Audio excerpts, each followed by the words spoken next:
there are three kinds of chess players that I hate: cheaters, pre-movers, and my higher rated opponents. Oh, I hate those guys. Oh, and lastly, those who don't subscribe but just watch my videos. You guys, be serious. And so in today's video, I want to show you how I destroy these types of people in 1 or 2 seconds with my dirty tricks and traps, especially in bullet. And I'm going to demonstrate this in 6 different openings. Let's go. Opening number 1, I call this the modern gambit, but you can also call it the fianchetto gambit. Beginning with the move e4, then you go g6. The top played move in the Lichess database is pawn to d4 because your opponent thinks you want to play either the modern defense or the purest defense. But nope, simply go f5. Now this is called the fianchetto gambit, you guys, and if you want to know how deadly this gambit is, I suggest that you check out my playlist in the comment section down below that I dedicated to this gambit alone. So first, when you play this in blitz or rapid, it will be a different story, as your opponent will most likely take on f5, after which you go d5, sacrificing your second pawn so that you can take back with your h-pawn. And we saw how difficult it is for white to crack this gambit. There are just so many tricks that I demonstrated which you can try out against your opponents. Up to now, haven't lost any game with this in my live streams. But going back, if you try to play this in bullet, after d4, most of your opponents won't expect to see this move. In fact, by this time, many of them pre-move knight to f3, which is lack of patience, after which you can just take. And once they move their knight to g5, which is what they like doing, now you go pawn to d5, and boom, just like that, you are up a pawn for nothing. Try this in bullet, guys. I swear you're going to come back to this video's comment section and thank me later. From here, after they play c4, just go pawn to e6. That's it. If they take, you take back, and now they'll play knight c3, you go pawn to c6 if you want, and just like that, you're up a free pawn. There's absolutely nothing that white can do. Your short-term plan is to fianchetto your dark squad bishop and castle short, no problems. If h4, the top played move, maybe they want to mess up your king side, well, you can simply go h6. And sometimes after e4, g6, instead of white playing d4, they play knight to f3. This happens to me most of the times, but here I just go pawn to f5 once again. And guess what? Pre-movers have no time to think in the opening stage. They always go pawn to d4, allowing me to take this pawn, and once again getting back to the same position that I just showed you. At this point, they can even go pawn to h4, but it doesn't matter because anyways we have pawn to h6, chasing that knight away, and then go pawn to e6. Again, it's up to you to castle short if you want to, or develop your queenside pieces as fast as you can and then castle long. Done. Opening number 2 against a modern. Now it is you to punish modern pre-movers, especially in bullet. So you begin with d4, and then your opponent starts with a modern defense. What I like doing in this position, especially if I notice that my opponent is a pre-mover, I just go bishop h6, just to punish lazy thinkers. And what do we see in the Lichess database once again, you guys? See this move? What? Bishop g7? Is the top played move, and I'm not even joking, you guys. I'm not saying this is the right way to play the game of chess. It's just a way of punishing pre-movers. You know, we hate pre-movers. We all hate pre-movers. We want to punish them. I find pre-movers to be so disrespectful. Bishop g7 is the top played move, after which I just, end up winning a free piece. Just like that. Next, I'm going to win a free rook as well. So most of my opponents resign on move 3 in 1 or 2 seconds. Technically speaking. And this can also happen in the king's pawn opening when you start with e4 and then they play g6, the modern defense. If I notice that my opponent is not thinking in the opening stage, I just go pawn to d4. And after bishop g7, guess what? I know they want to play d6 or pawn to e6 next. So I just remove bishop h6 to test their patience. And once again, you can see that over 35,000 people just remove pawn to d6 without thinking. And this is when I take. And so out of frustration, my opponents resign on the 4th move, because I'm gonna win the rook anyways and win the game. If you think I'm joking, you guys, take a look at these stats in the Lichess database. 100% win rate. I don't think I've ever lost any game. Maybe sometimes if the network is not good enough, but I always win like this against 2400s and 2300s. Anyways, by the way, if things don't go your way after sacrificing your bishop, let's say your opponent sees this move, well, speaking of bullet, you can still try to figure out what to do next. The secret is just just to close the position and not allowing many trades to happen. For example, I like going pawn to f3 here, and in case of d5, I don't want to trade anything, so I advance my e-pawn, and after c5, I go pawn to c3. By the way, here is one of my games that I played against a 2294 rated opponent in February, almost 2300. So my opponent took, and then I took back, then knight c6 was played, and then I played pawn to a3, then queen a5 check. All I'm doing is just to ensure that I have no open lines. e6 was played. I played bishop b5 because what else do I know? Knight e7, and then I played knight e2. My opponent castled short. I castled short as well. You can see I'm still trying as much as possible to keep the position closed. S6 was played. I played bishop a4. b5 was played. I played bishop c2 because what else? Queen b6 was played, and then noticing this pin, I played king h1. By the way, this was bullet, and I was making all these moves in 1 or 2 seconds. Knight a5 was played, and then I simply played pawn to b3, just stopping knight c4 in advance. I'm trying to be as much solid as I can. Bishop b7 was played, trying to activate the rooks, but here I played f4, trying to close the lines for that bishop. Rook sc8 was played, and then I played queen e1, staying solid. Knight ec6, rook d1, rook c7, then I played h4. I just want to mess up white's king side at this point because I have nothing else to lose. Rook fc8 is what my opponent played, and then I played h5 because what else? Then my opponent sacrificed his knight on d4, thinking I was going to take back, but I just took on g6, and then my opponent took back. Then I played queen h4. My opponent took my e knight, and then I took his h6 bishop. Then knight g3 was played. Check. King h2. Knight takes f1 check. And what happened?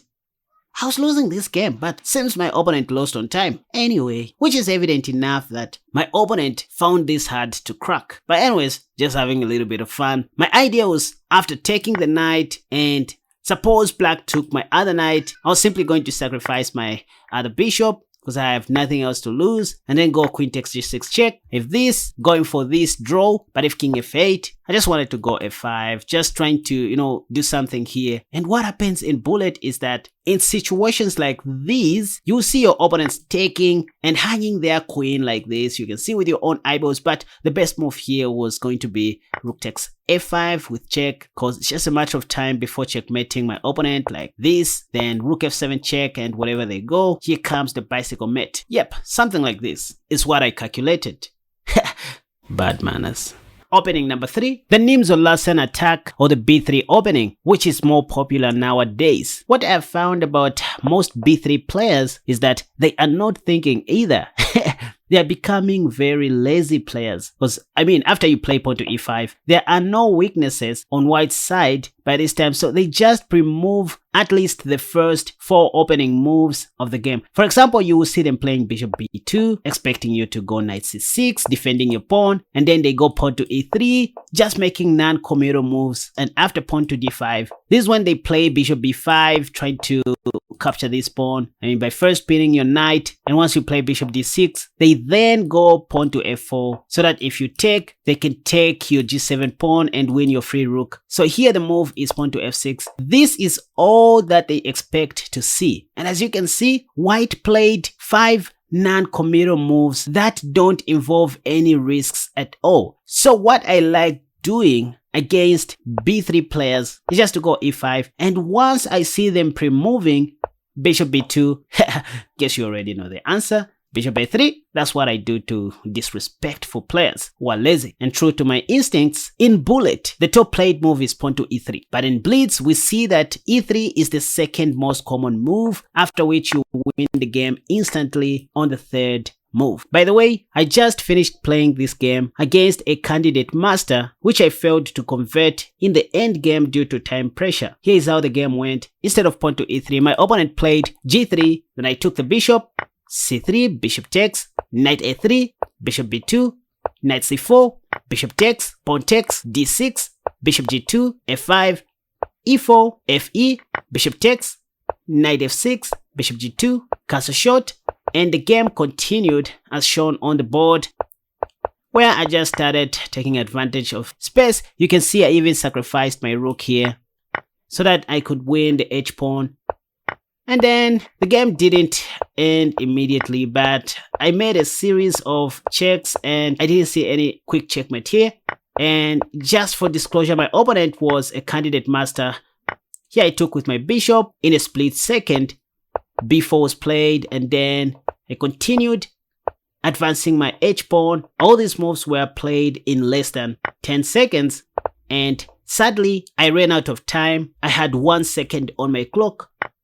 So all I wanted was to find a quick draw in this position. But wait a second. If I had more time, I was going to see this checkmate, knight f2. But by this time, I had 8 milliseconds to make a threefold repetition. So I just ended up, pre-moving these moves. And right here is where the game ended, in a draw. Either ways, I was still winning with either knight h2 checkmate or knight f2 checkmate. But I was in time pressure, so I didn't see this. And this happened against a candidate master. Pre-movers. Opening number 4. Now this is a little bit stupid, but cool. And this may happen in the perk defense. So you begin with e4, and then your opponent goes d6. The perk, or the PS defense as you call it. So you know the next move they want to play is knight to f6, followed by g6 and bishop g7. And this is what I find irritating about perk defense players. They don't think in the opening stage. They just make pre-moves and move on with life as if chess is that easy. So what I like doing to punish these kinds of people is to simply go pawn to e5. And see this, knight to f6 is the second most played move in the Lichess database. I win most of my games like this. I just take, that's all. And they mostly take, and then I go pawn to d4. Most of my frustrated opponents play bishop e7 at this point, and guess what? I go bishop d3, and immediately they castle short. I just bliss out queen h5. One example game that I can show is against my 2308 rated opponent who played knight c6. I simply checkmated him like this. Now speaking of this perk Gambit, if my opponent doesn't fall for this trap and let's say they go d takes e5, I try to transpose this back to the Tennyson Gambit with a move knight to f3, allowing them to go pawn to e4, attacking my knight, because what else? After which I go knight g5 and then they play knight to f6, the top played move, after which I go pawn to d3. E takes d3 is the top played move, allowing me to take back, and see this, h6 is what most people play here. After which, I just go ahead and sack my knight, knowing that after king takes, I'm gonna win their queen on d8, like this. So this is just the Tennyson Gambit. Anyway, opening number 5, the Levitsky attack, which begins with d4, then your opponent plays d5, and then immediately, you pre-move bishop g5. Say, Gaspar, what's the deal? In Bullet, most pre-movers just bliss out pawn to e6. If you think I'm joking, check the Lichess database and you'll find that over 384,000 people have blundered this way. Pawn to e6 in an effort to go for the queen's gambit declined, loses the queen on the spot.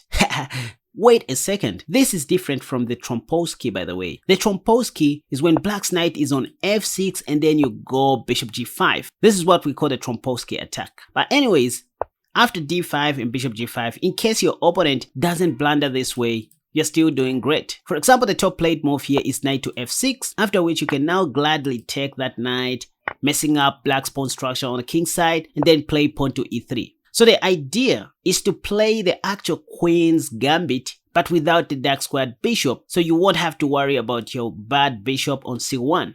Last opening. Now this is what I'm calling the c6 polish, and I just made 2 full videos on this unknown defense recently. You can watch the video that I published yesterday, which has popped up in the card above. This may happen after d4, then you go pawn to c6, and immediately you see pawn to c4. By this time, your opponent is thinking you want to play the Slav defense with pawn to d5, but I want you guys to surprise them with this move, b5.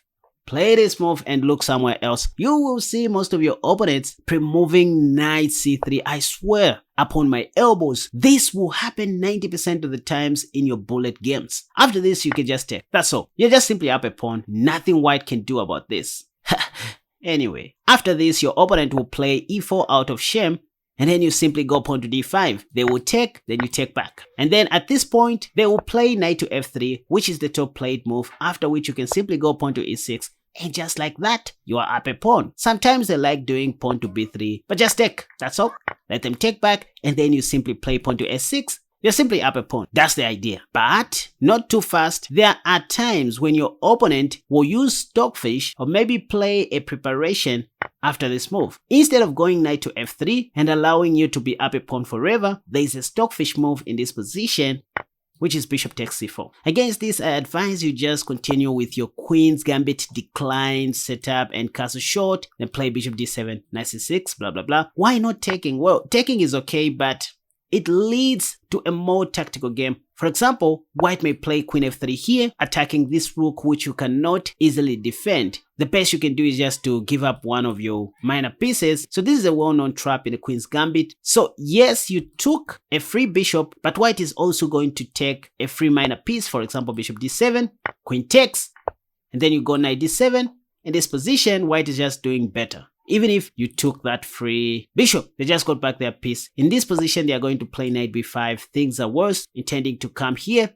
Let's say you play rook c8, because what else can you do? Then they play bishop f4. So there are all these attacking chances for white. And so, just to avoid all those tactics, whenever you see bishop takes c4, just continue with e6, playing in the queen's gambit decline style and castle short. Put your king to safety, develop your bishop on a6 most importantly, so that you can recapture with your queen's knight and relocate your knight to c7. Done. This is also playable at the top level. You can check the master's database. People play these things. Alright guys, let me know what you think about these dirty bullet tricks that you can try against those disrespectful pre-movers who are lazy to think in the opening stage. And that's what this video was all about, just for entertainment and just to have some ideas about chess. You know, if you want to watch my other serious videos, go to my channel, not this one. And now signing out, Casper here. Subscribe to my channel if you want to see more wonderful videos than this one. And be sure to hit the like button. Also follow me on Patreon, where I post other long form videos that you can't find on YouTube. And check out my courses too at www.casperchess.com. Until next time, have a wonderful day. Bye bye.